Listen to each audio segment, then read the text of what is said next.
যে দলটা আছে এখন বিএনপি আর প্রতিযোগিতা করতেছে কে?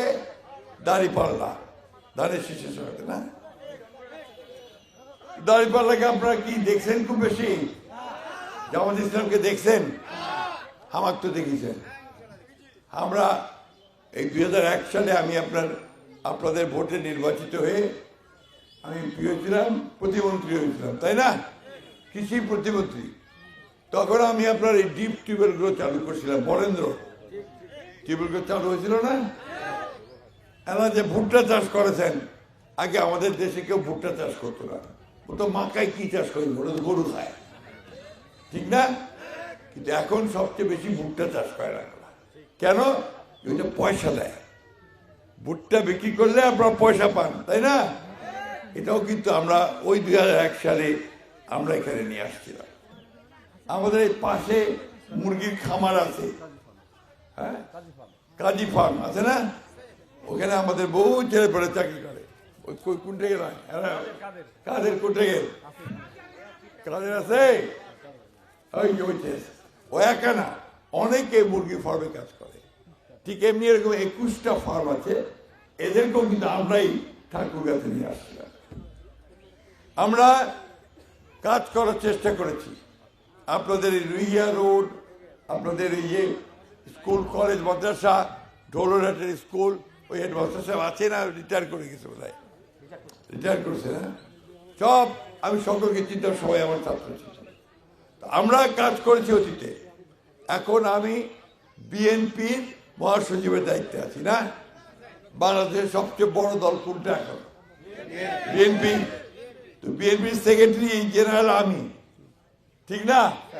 আমার নেত্রী দেশনেত্রী বেগম খালেদা জিয়া, তিনি চলে গেছেন, আল্লাহ তাকে বেশ নসিব করুক। তারপর এখন আমার নেতা আসছেন কে? তারেক রহমান, তাই না? তারেক রহমানের পরেই কিন্তু আমার জায়গাটা পার্টিতে। তো দল যদি ক্ষমতায় যায়, সরকার গঠন করতে পারে, তাহলে নিশ্চয়ই আমারও একটা গুরুত্বপূর্ণ জায়গা হবে। হবে নাকি? হবে তো নাকি? আল্লাহ যদি চান ইনশাআল্লাহ তাহলে হবে, তাই না?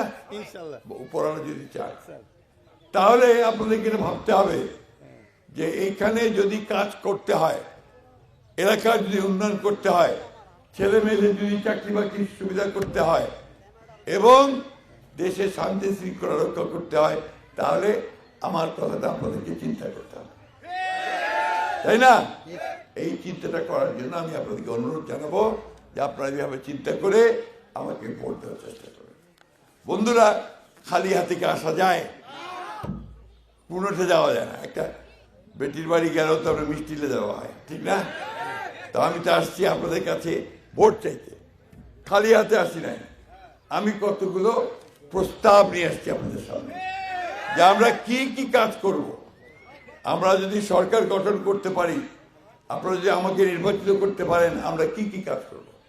আমার নেতা তারেক রহমান সাহেব বলছেন যে আমার মা বোনদেরকে, তাদেরকে ক্ষমতা দেওয়ার জন্য আমাদের চেয়ারম্যান তারেক সাহেব বলছেন যে আমরা একটা করে ফ্যামিলি কার্ড দিব। এই ফ্যামিলি কার্ডে তার ছবি এবং নাম থাকবে। এই কার্ডটা দিয়ে তিনি ন্যায্য মূল্যে, সঠিক মূল্যে আছে, এইটা ফ্যামিলি কার্ড দেখেন, চাল ডাল তেল লবণ নিত্য প্রয়োজনীয় জিনিস কিনতে পারবেন। আর নিজের অসুখ হলে বা বাচ্চার অসুখ হলে এই কার্ড দিয়ে হাসপাতালে গিয়ে চিকিৎসা নিতে পারবেন। আর স্কুলে ভর্তির ব্যাপারে তিনি অগ্রাধিকার পাবেন। এইভাবে মাকে শক্তিশালী করা হয়। দ্বিতীয় হচ্ছে কৃষক কার্ড। এইবার বেশ সার নিয়ে অনেক ঝামেলা পড়ছে আমার কৃষক ভাইরা, ঠিক না? এগুলো যেন না হয় সেই জন্য কৃষক ভাইদেরকে একটা কার্ড দেওয়া হবে। এই কার্ডটা হচ্ছে আপনার ছবি থাকবে, নাম থাকবে। এটা নিয়ে তিনি ন্যায্য মূল্যে, সঠিক মূল্যে সার, বীজ আর পানি পাবেন। তাহলে খুব উপকার হবে না? একদিকে যদি আমরা বরেন্দ্রের পানিটা পাই, ভালো বীজ পাই, সারটা ঠিক মতো পাই, তাহলে আমি কৃষিকাজে উন্নত করতে পারবো। এই ক্ষেত্রে আবার তারেক সাহেব বলছেন যে 10,000 টাকা পর্যন্ত যারা কৃষি ঋণ নিয়েছে, লোন, এগ্রিকালচার লোন নেন আপনারা?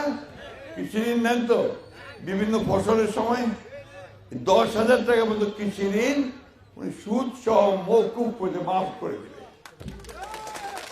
আমাদের মা বোনেরা সংসারটাকে ভালোভাবে চালাবার জন্য কিস্তিতে ঋণ নেয় এনজিওর কাছ থেকে, নেন না?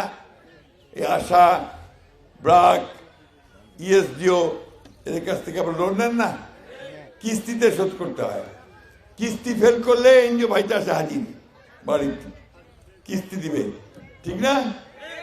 আর যদি না দিতে পারে তাহলে মুরগিটা ছাগলটা লে চলে যাবে। কি ভুল বলছি মায়েরা বলেন তো? তাহলে এখন আমাদের চেয়ারম্যান তারেক রহমান সাহেব বলছেন যে এইটা আমি আর হইতে দিব না, 10,000 টাকা পর্যন্ত যাদের ঋণ থাকবে তাদের কিস্তির দায়িত্ব সরকার নিবে। আমার মা বোনেরা বাপ, আরেকটা কথা যেটা আমাদের সকলকে আপনার খুশি করেছে, যে আমাদের ছেলেরা বিএ পাস করে, এমএ পাস করে, অনেকে ইঞ্জিনিয়ার হয়, ডাক্তার হয়, কিন্তু চাকরি খুঁজে পায় না, তাই না? তো উনি বলছেন যে আগামী 1.5 বছরের মধ্যে উনি 1 কোটি মানুষকে চাকরি দিবেন, 1 কোটি মানুষের চাকরি ব্যবস্থা করবেন। বন্ধু আরেকটা কথা বলছে, এতে আমাদের ইমাম সাহেবরা এবং আমাদের মন্দিরের পুরোহিতরা খুশি হতে পারবেন। তিনি বলেছেন যে আমাদের ইমাম সাহেবরা মসজিদের খাদেম, মুয়াজ্জিব, তারা বেতন পায় না, সবাই মিলে কিছু টাকা পয়সা তুলে দেয়, কোনো রকমের চলতে হয়। তিনি বলছেন সরকারিভাবে তাদের বেতনের ব্যবস্থা করা হবে, আর মন্দিরের পুরোহিতদেরকে তাদেরকে তিনি সরকারিভাবে ভাতা প্রদান করবেন।